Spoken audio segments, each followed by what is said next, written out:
America से तनातनी के बीच हूती विद्रोहियों ने ऐसा दावा कर दिया कि जिसे सुनकर हर कोई दंग रह गया और फिर सवाल उठने लगे कि आखिर हूती विद्रोहियों के हाथ ऐसा कौन सा हथियार लग गया कि उसने अमेरिकी फाइटर जेट को निशाने पर लेने का दावा कर दिया। दरअसल यमन के हूती विद्रोहियों का दावा है कि उन्होंने अमेरिका के 2 सबसे एडवांस फाइटर जेट पर करीब करीब निशाना साध दिया था। हूती विद्रोही जो लगातार सस्ते मिसाइल और ड्रोन से इजराइल और लाल सागर में कार्गो जहाजों को निशाना बना रहे थे, उन्होंने अमेरिकी एयरफोर्स को टेंशन में डाल दिया। नई रिपोर्ट के मुताबिक हूती विद्रोहियों ने अब ऐसे एयर डिफेंस सिस्टम का इस्तेमाल शुरू कर दिया है जो अमेरिकी F-35 स्टील्थ फाइटर और F-16 फाल्कन जैसे आधुनिक विमानों के लिए खतरा बन सकते हैं। अमेरिका ने हूती विद्रोहियों के खिलाफ करीब 1 महीने तक ऑपरेशन रफ राइडर चलाया है। इस दौरान हूती विद्रोहियों पर जमकर हमले किए गए।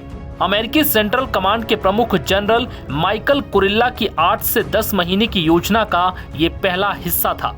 लेकिन हैरानी की बात यह है कि इस ऑपरेशन के दौरान अमेरिका ने अपने 7 MQI-9 रीपर मानव रहित हवाई विमानों और 2 FA-18 सुपर हार्नेट खो दिए।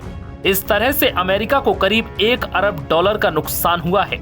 यानी हवाई युद्ध में अमेरिका स्पष्ट तौर पर बढ़त बनाने में नाकाम रहा।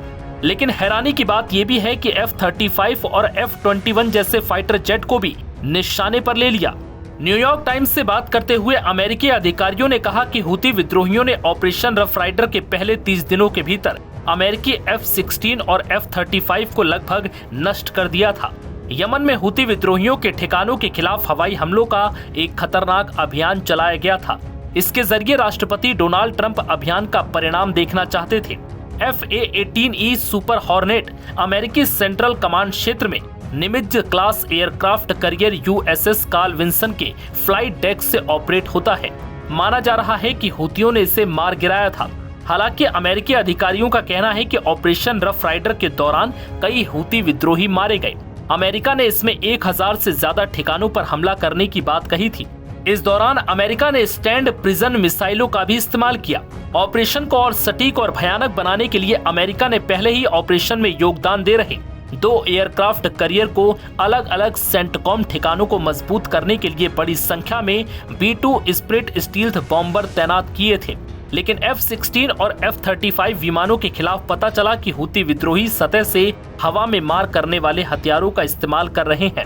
इससे अमेरिका को टेंशन हो गई, क्योंकि इससे न सिर्फ काफी कीमत वाले फाइटर जेट्स खतरे में आ गए, बल्कि ऑपरेशन को चलाने वाले अमेरिकी सैनिक भी खतरे में फंस गए। न्यूयॉर्क टाइम्स की रिपोर्ट के मुताबिक हूती विद्रोहियों ने अपनी मिसाइलों से अमेरिका के कई F-35 स्टील्थ फाइटर जेट और F-16 फाइटर जेट को करीब करीब उड़ा ही दिया था। काफी कम अंतराल से ये विमान बचने में कामयाब रहे। रिपोर्ट के मुताबिक इसकी पुष्टि कई अमेरिकी अधिकारियों ने की है। इसके बाद 5 मई 2025 को व्हाइट हाउस ने तत्काल ऑपरेशन को रोकने का आदेश दिया। ओमान की मध्यस्थता में अमेरिका और हूती विद्रोहियों के बीच समझौता किया गया। इसके तहत दोनों एक दूसरे पर हमला नहीं करेंगे। नव भारत टाइम्स की रिपोर्ट।